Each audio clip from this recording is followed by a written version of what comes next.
1 minute ago, Keir Starmer's worst nightmare just became reality. The walls of Westminster are shaking, and his leadership is hanging by a thread. MPs have just forced a no-confidence vote that could end his career in a single night. This isn't just a political fight, it's a full-blown rebellion. Leaked documents, furious backbenchers, and a grassroots revolt have collided to create the most dangerous moment of Starmer's time as Labour leader. The countdown to his political survival has officially begun, and what happens in the next few hours could change Britain's future forever. The ground beneath Starmer is collapsing. Tonight, Labour's internal tensions have exploded into a public crisis. Moments ago, 27 MPs, enough to trigger a formal challenge, signed and submitted a motion of no confidence in their own leader.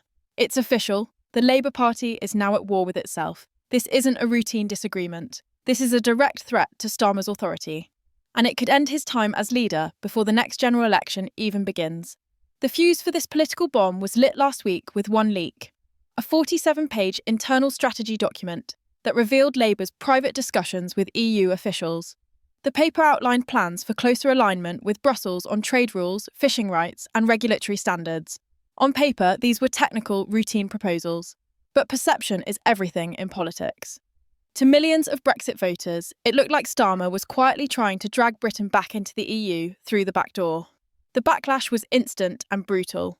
In Brexit, strongholds like Hartlepool, Sunderland and Grimsby, local party members were furious.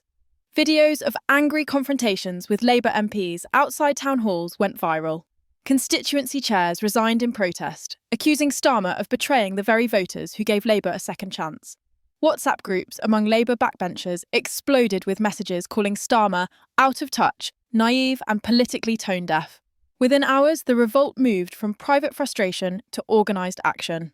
Northern MPs, terrified of losing their seats to Reform UK, began plotting how to send the strongest possible message to Starmer. Nigel Farage seized the moment, holding a press conference that accused Labour of spitting in the face of Brexit Britain. Reform UK's poll numbers surged overnight, jumping 3 points nationally and hitting a shocking 22% in key northern constituencies. For Labour MPs in those areas, the writing was on the wall. Stay loyal to Starmer and risk a wipeout, or take action and hope to save their seats. The choice was brutal but clear, and tonight they acted. The no-confidence motion was delivered to Labour headquarters under a cloud of panic. Party insiders say the atmosphere in Westminster is electric, a mix of fear, anger and disbelief. Union leaders, once some of Starmer's most reliable allies, have added to the pressure. Unite and GMB both released strongly worded statements demanding Labour stick to its promise to respect the Brexit result.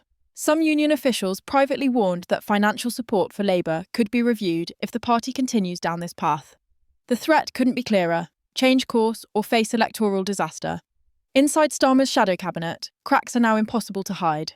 Angela Rayner has given multiple interviews insisting Labour will never reopen the Brexit wound, an unmistakable signal of dissent.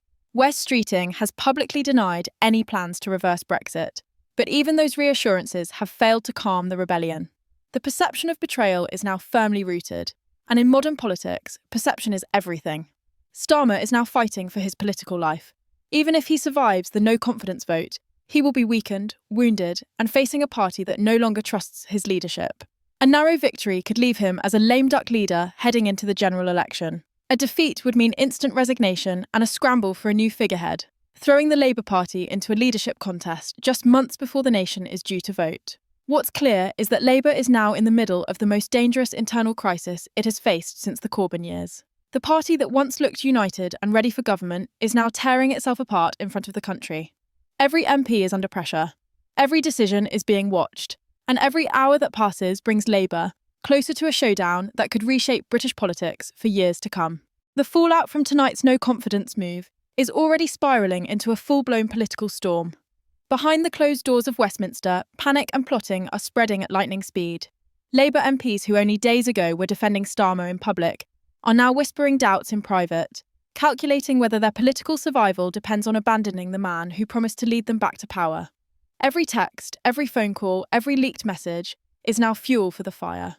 The atmosphere in the parliamentary tea rooms is described by insiders as poisonous. Tense silences broken only by whispered conversations about who will move first if Starmer falls. The unions are circling too. Leaders of Unite and GMB furious at the perception that Brexit promises are being broken, are preparing to demand emergency talks. Behind the scenes, some union officials are warning that financial backing for Labour's campaign could be reviewed if the party does not clearly recommit to respecting the referendum result. For Starmer, losing the confidence of his MPs would be catastrophic, but losing the money and organisational power of the unions would be fatal. His authority is being squeezed from every direction, and the walls are closing in. Polling data only makes the crisis worse. Internal figures leaked tonight show Labour's support collapsing in the very seats it needs most, the Northern Red Wall constituencies that Starmer once promised to win back. In Hartlepool, Labour is now trailing by 4 points. In Grimsby, a Reform UK surge has pushed them within striking distance of first place. In Sunderland, where the chair of the local party resigned in protest, Labour's lead has evaporated almost overnight. These are not abstract numbers. They are flashing red warning lights that tell MPs exactly what they fear most. If they stand by Starmer, they could lose their seats. And for politicians, nothing concentrates the mind like the prospect of losing their jobs. The Conservatives smell blood.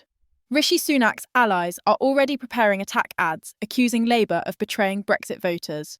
Draft slogans are circulating that paint Starmer as untrustworthy, elitist, and ready to sell out Britain to Brussels. Tory strategists see an opportunity not just to blunt Labour's momentum, but to redefine the next election as a choice between respecting Brexit and reversing it.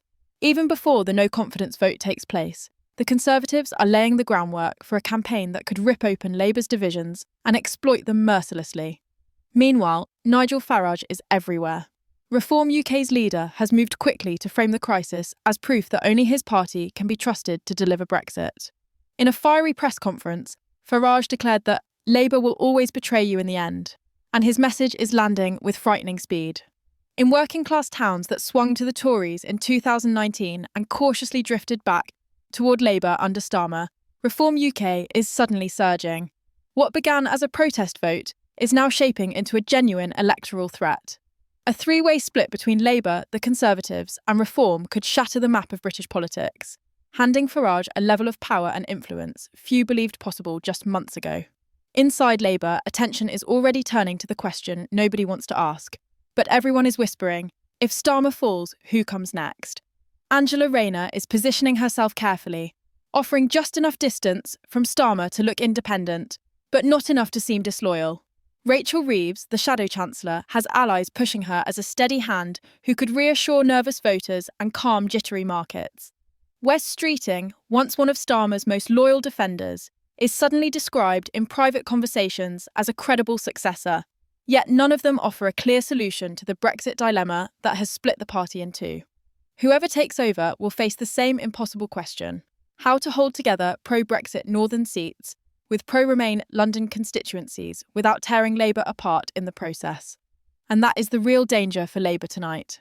This is not just about Starmer's survival. This is about whether the Labour Party itself can hold together under the weight of its own contradictions.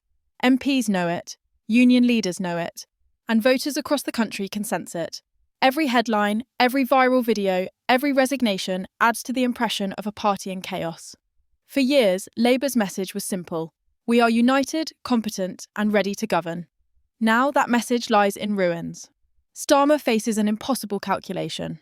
He can fight the no-confidence vote and hope to scrape through, but even a narrow win will leave him crippled, his authority shredded, his opponents emboldened. Or he can resign and plunge Labour into a leadership contest that will tear the party apart just months before the general election. Either path is perilous. Either path could hand victory to the Conservatives, or worse, open the door for Reform UK to capture disillusioned Brexit voters on a scale that reshapes British politics for a generation. The truth is brutal. Labour is standing on the edge of an abyss. Its leader is weakened, its MPs are divided, its voters are furious, and its enemies are circling. The no-confidence vote has already unleashed forces that cannot be controlled. Whether Starmer survives or not, the Labour Party has been changed forever.